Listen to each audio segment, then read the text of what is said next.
እንዴት ናችሁ እግር ኳስ አፍቃሪያን በሙሉ?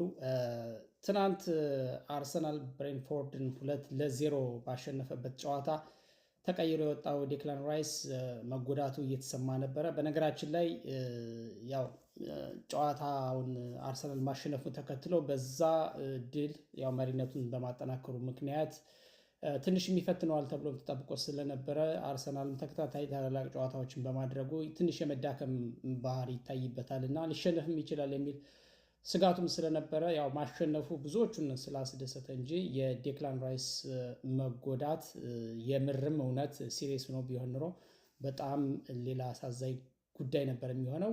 ከጨዋታው በኋላም አሰልጣኝ ማይክል አርቴታ ያው ጉዳት እንዳጋጠመው የሚመስል አይነት ነገር መግለጫ ሰጥቶ ነበር። ነገር ግን ከዛ በኋላ ለስካይ ስፖርት ራሱ ዴክላን ራይስ በሰጠው አስተያየት መሰረት በጣም ሰላም ነኝ፣ በጣም ደህና ነኝ፣ ምንም አይነት ጉዳት አላጋጠመኝም፣ ለቀጣዩ ላስቶን ቪላ ጨዋታም ዝግጁ ነኝ 100% በሚል ነው እንዳውም የገለጸው እና ብዙ ሰግታችሁ የነበረ ተጨንቃችሁ የነበረ የአርሰናል ደጋፊዎች በሙሉ ራሴን ጨምሮ ማለት ነው እንኳን ደስ አለን ማለት እፈልጋለሁ። ምክንያቱም በዚህ ሰዓት እንደ ዴክላን ራይስ አይነት ተጫዋች በአርሰናል ቤት ውስጥ አለ ብዬ እኔ በግሌ አልገምትም። ምክንያቱም የቡድኑ ሚዛን ጠባቂ ነው። ሲፈልግ ይከላከላል፣ ሲፈልግ አማካይ ክፍል ኳስ ያከፋፍላል፣ ሲፈልግ ኳስ ካገኘ አይምርም፣ ጎል ያስቆጥራል። ዴክላን ራይስ ማለት በአርሰናል ጨዋታ ላይ ሜዳውን አካሎ የሚጫወት ከልዩ ብቃት እና ችሎታ ጋር ከመከላከል ችሎታ ጋር ኳስ አኪሬት የሆኑ ኳሶችን ከማቀበል ኳስ ከማከፋፈል እንደገና ኳስን ደግሞ በተገቢ ሁኔታና ቦታ ላይ ሆኖ ካገኘ ጎል አካባቢ ሆኖ ጎል ስኮር የሚያደርግ የማዕዘን ምቶቹ እንኳን ብዙዎቹ እሱ ክሮስ የሚያደርጋቸው ይሄ ሴት ፒስ ጎልም እየተባለ ብዙ ጊዜ በአርሰናል በኩል የሚነሳው በአብዛኛው ቡካዮ ሳካ እና እሱ ሲመቱ ነው የማዕዘን የምቶችን ወደ ጎለት የሚቀየሩ እኔ ባስተዋልኩበት ማለት ነው። እና በጣም ሰግታችኋል ብዙዎቻችሁ። ስለዚህ ዴክላን ራይስ በጣም በጣም ጤነኛ ነው የሚል ነገር ለማለት ያህል ነው። ከዚሁ ጋር ተያይዞ በነገራችን ላይ ትሮሳርድም በጥሩ ሁኔታ ላይ እንዳለና ምናልባትም ያው ጉዳት የተወሰነ ጉዳት ማጋጥሞ ስለነበረ ሙሉ በሙሉ ፊት እንዲሆን በዛም እግረ መንገዱን እንዲያርፍ ተፈልጎ እንጂ በብሬንትፎርድ ጨዋታ የመሰለፍ እድሉ ነበረው የሚሉ ዜናዎች አሉ፣ ግን ያልተረጋገጡ ናቸው። ለማንኛውም ግን ጉዳቱ ሲሪየስ እንዳልሆነ ግልጽ ነው፣ በተደጋጋሚ የተገለጸ ነገር ስለሆነ። የዊሊያም ሳሊባም እንደዚሁ በተመሳሳይ ነው።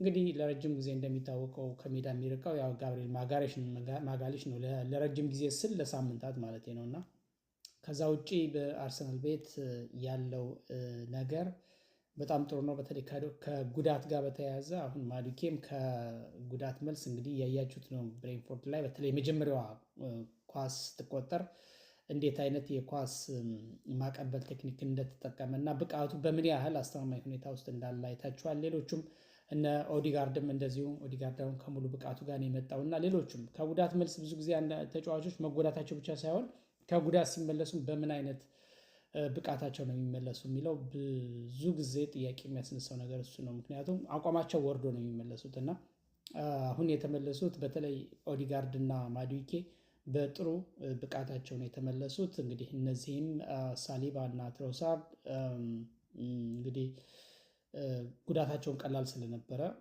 ከነ ብቃታቸው በአጭር ጊዜ ይመለሳሉ ተብሎ ይጠበቃል።